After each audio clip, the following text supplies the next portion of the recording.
अस्सलाम वालेकुम, welcome to my channel. और मैं हूँ गुलनूर। जैसा कि आज मैं एक वीडियो ऐसी लाई हूँ जिसमें डॉक्टर जाकिर नायक सर से एक बंदा सवाल करता है अपने नबी सल्लल्लाहु ताला अलैहि वसल्लम के बारे में।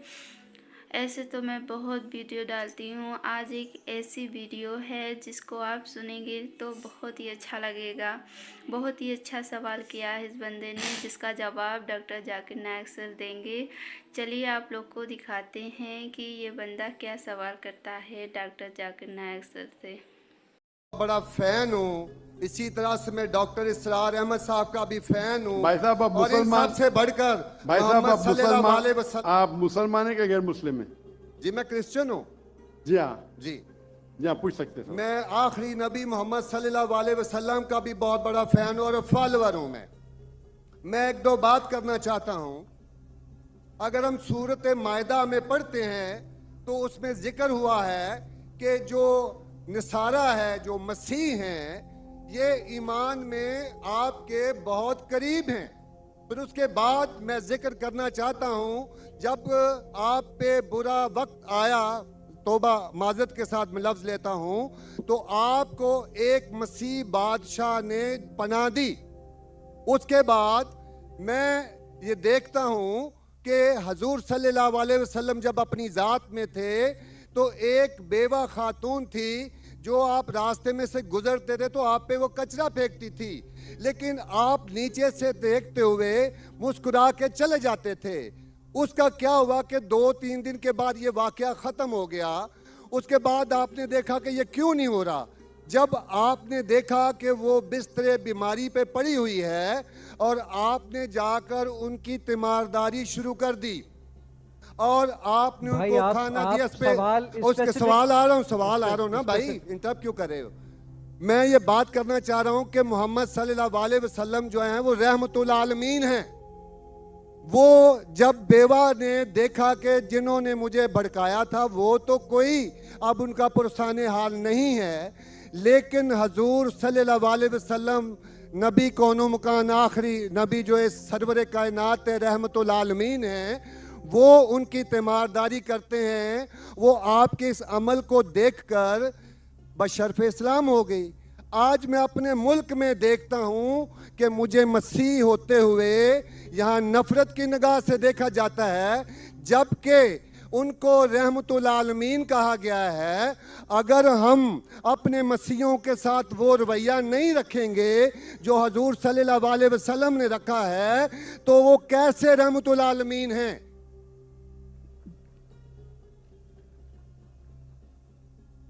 जी बहुत शुक्रिया आपके सवाल का। आखिरी आखिरी अल्फाज जरा।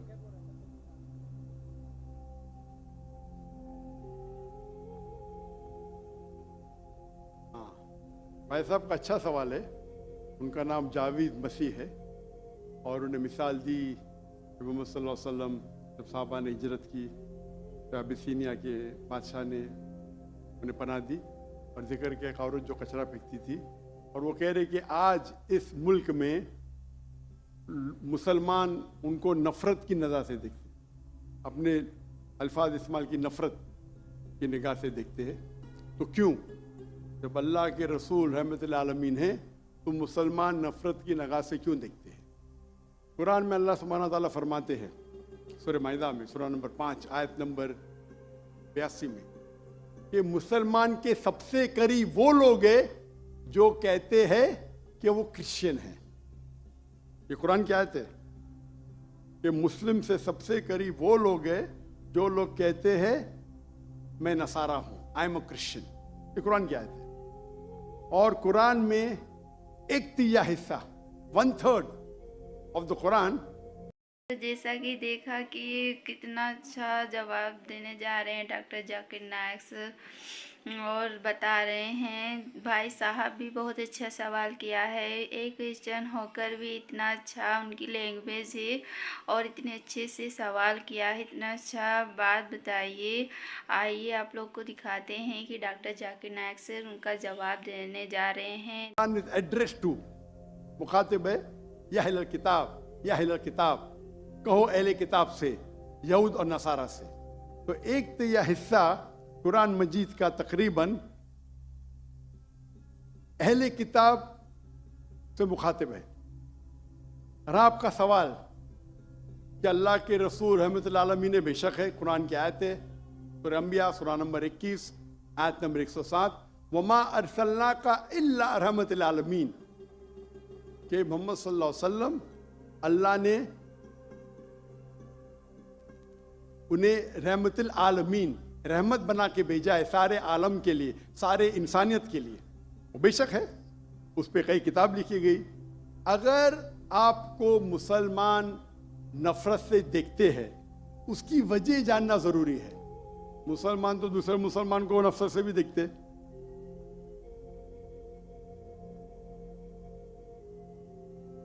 नहीं देखना चाहिए, नहीं देखना चाहिए। अगर वजह एकदम सही है, मैं नहीं जानता हूं क्यों देखते हैं। अगर मैं एक शख्स को देखूंगा जो एक लड़की को छेड़ रहा है, तो मुझे भी उससे नफरत आएंगी, चाहे वो मुसलमान हो, चाहे हिंदू हो, चाहे मसीह है। आप समझे ना? तो उस वक्त मुझे हिदायत दी गई है, अगर एक इंसान कोई खवातीन या कोई लड़की का बलात्कार कर रहा है या ज़िना बिल जब्र कर रहा है, तो रहमत क्या कहती है? अरे रहमतुल आलमीन, क्या बोलेंगे? सलाम अलैकुम बोलेंगे आप उसको? क्या कहेंगे? अगर आप बलात्कार देख रहे, ज़िना बिल जब्र हो रहा है, आप क्या कहेंगे? मैं मुसलमान हूं, अस्सलाम वालेकुम। अल्लाह के रसूल की हदीस है, अगर कोई बुरा चीज देखते हैं तो हाथ से रोको, हाथ से नहीं रोक सकते तो जबान से रोको, जबान से नहीं रोक सकते तो दिल में कोसो। ये मिसाल दे रहा हूं मैं नहीं कहता हूं कि आप बुरे इंसान है, मैं नहीं कहता हूं कि आप गलत काम कह रहे, लेकिन अगर कोई मुसलमान, मैं आपको नफरत की नजर से देख रहा हूं, जावेद भाई मैं आपसे मोहब्बत करता हूं, जावेद भाई मैं आपसे मोहब्बत करता हूं, on the microphone please, on the microphone,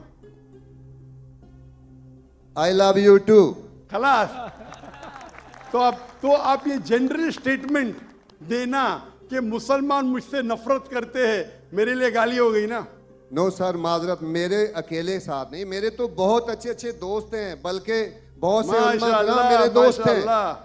माशाअल्लाह। इज्तमाई तौर पे कोई एक आदमी गलती करता है तो हमारे चर्चेस के ऊपर चढ़ाई हो जाती है, हमारे सामने हमारे ईमान की धज्जियां उड़ाई जारी होती हैं और हम खामोशी से एक गिद्दड़ की तरह खड़े होकर देख रहे होते हैं, क्योंकि हमें यह नहीं सिखाया गया है। मैं इज्तमाई बात कर रहा हूं। अभी पिछले दिनों ये पूरा जो है पूरा है। भाई साहब ये सवाल जवाब का सेशन है, तकरीर का सेशन नहीं है। तकरीर के सेशन के लिए आप एक हॉल हायर कर सकते हैं। आपका सवाल आपने पूछे, मैं जवाब दिया। अगर कोई शख्स बिना वजह आपसे नफरत करता है तो गलत है, और कुरान की तो आयत है, जितने भी गैर मुसलमान है सबसे करीब है जो नसारा है। अगर आप कुछ गलत काम किए और कोई नफरत करता है, वो भी कुरान की आयत है। कुरान की आयत है सूरा नंबर 41 आयत नंबर 34, सूरह फुसिलत चैप्टर 41 वर्स 34। अगर कोई आपके साथ बुरा बर्ताव करता है, उसका बदला अच्छाई से दो। जावेद भाई मैं आपसे बात कर रहा हूं।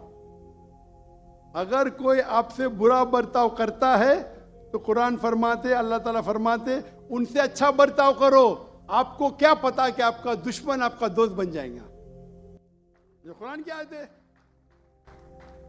सूरह फुसिलत सूरा नंबर 41 आयत नंबर 64।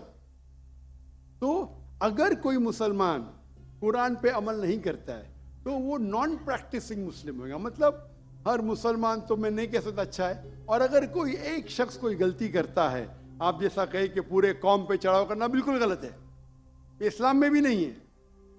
अगर कोई एक शख्स गलती करता है और वो सजा का हकदार है, उसको सजा मिलना चाहिए। उसका मतलब नहीं पूरी कौम। इनफैक्ट अगर आप हिस्ट्री पढ़ेंगे, आप तारीख पढ़ेंगे, आप तारीख में पढ़ो, चाहे वो 6वीं सदी की हो, 7वीं सदी की हो, 8वीं सदी की हो, आप देखेंगे सबसे महफूज अगर कोई जनरल दीन को फॉलो करने, वो इस्लाम के रूल में। इस्लाम अगर रूल कर रहा है उस शहर को, तो जितने गैर मुस्लिम थे वो अपने आप को महफूज समझते थे। क्यों? इस्लाम में है कि आपको इस्लाम कबूल करने का करो, नहीं करने का नो प्रॉब्लम, एक जजिया दो। ये जजिया कुछ बड़ी अमाउंट नहीं, आपकी इनकम टैक्स से बहुत कम है।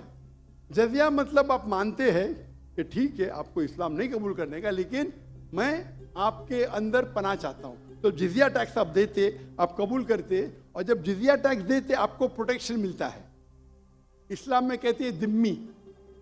और आप अगर इस्लामिक शरिया रूल के अंदर गैर मुस्लिम हैं, तो मुसलमान मुल्क का फर्ज है कि आपको महफूज रखे, आपको कोई छू नहीं सकता है। और अगर जंग होता है तो आपको लड़ने की भी जरूरत नहीं, बाकी सब मुसलमान को लड़ने पड़ेगा। और जिजिया बहुत कम है, इनकम टैक्स का तो स्मॉल परसेंटेज है। इसीलिए अगर आप हिस्ट्री पढ़ेंगे, जब सलाउद्दीन अय्यूबी ने कॉन्स्टेंटिनोपल पे हमला किया, उस वक्त जो क्रिश्चियंस थे, ईसाई मजहब में कई फिरके थे, ऑर्थोडॉक्स, प्रोटेस्टेंट, कैथलिक्स, खुद ईसाई लोग अपने बाकी ईसाई भाइयों से उनका कत्ल करते थे। और जब इन लोग ने कॉन्कर किया कॉन्स्टेंटिनोपल को, तो मुसलमानों पे जुल्म किया। तो जब सलाहुद्दीन अय्यूबी ने कॉन्कर किया, तो ईसाई लोग डर गए कि अभी तो हम लोग की मौत आ गई। तो उनने कहा, मैं सलाहुद्दीन अय्यूबी हूं, मैं मुसलमान हूं, आप मेरे राज में महफूज है। और इतना हिस्ट्री पढ़ेंगे आप, क्रिश्चियंस, ईसाई चाहते थे कि हाँ, तो देखा भाई लोग कि जैसा कि बता रहे हैं डॉक्टर जाकिर नायक सर, बिल्कुल सही बता रहे हैं कि अगर मुसलमान हो या हिंदू या कोई भी कास्ट हो, जिसमें एक शख्स गलती करता है तो और बाकी सब लोग को गलत बोलते हैं। ऐसा नहीं, जो गलत करे वो गलती सज़ा करने का हकदार है, उसे ही सज़ा देना चाहिए, बाकी सब लोग को नहीं। अगर कोई इस्लामिक मुल्क में कोई भी चर्च है या टेंपल है, उसे डिस्ट्रॉय करने की इजाजत नहीं, अनलेस वो कोई फितना कर रहा है। ये सब उसूल है। वो फितना कर रहा है तो अलग बात है। तो एक इस्लामिक मुल्क में सबसे ज्यादा महफूज है मुसलमान। और मैं मिसाल देता हूं, मेरी जाम में से आ रहा हूं मलेशिया में हिंदू 6% है, 6.3%, 6.3% है। आप कंपेयर करेंगे बिटवीन इंडिया, जिस तरीके से इंडिया माइनॉरिटी मुसलमानों को ट्रीट करता है, हम 14.3% है according to the Indian government, वहां मलेशिया में 6.2%। लेकिन जिस तरीके से मलेशिया हिंदू लोगों को ट्रीट करता है, इतने अच्छे तरीके से, इतने उनको राइट्स दिए, ये एक मिसाल है। मैं पाकिस्तान के बारे में कह नहीं सकता हूं क्योंकि रहता नहीं हूं। मैंने कहता हूं पाकिस्तान अच्छा सुलूक करता है, नहीं अच्छा सुलूक करता हूं, मुझे हक नहीं बोलने का क्योंकि मैं जानता नहीं हूं। लेकिन मलेशिया में जहां रहता हूं मैं जानता हूं, इतने राइट्स है उनके पास, इतने हुकूक दिए गए। तो इस्लाम के अंदर गैर मुसलमान महफूज है। सिर्फ फितना नहीं करना चाहिए, कि कुरान कहते हैं फितना इज वर्स देन मौत, कत्ल से और खराब है। तो अगर आप फॉलो करते जो उस इस्लामिक मुल्क का कानून है, तो गैर मुस्लिम, सिर्फ गैर मुस्लिम होने की वजह से उन्हें कोई भी अटैक नहीं कर सकता है, और करता है तो गलत है। Hope that answers the question. Doctor साहब माशाल्लाह, आपकी गुफ्तगू के दौरान जो पिन ड्रॉप साइलेंस होता है,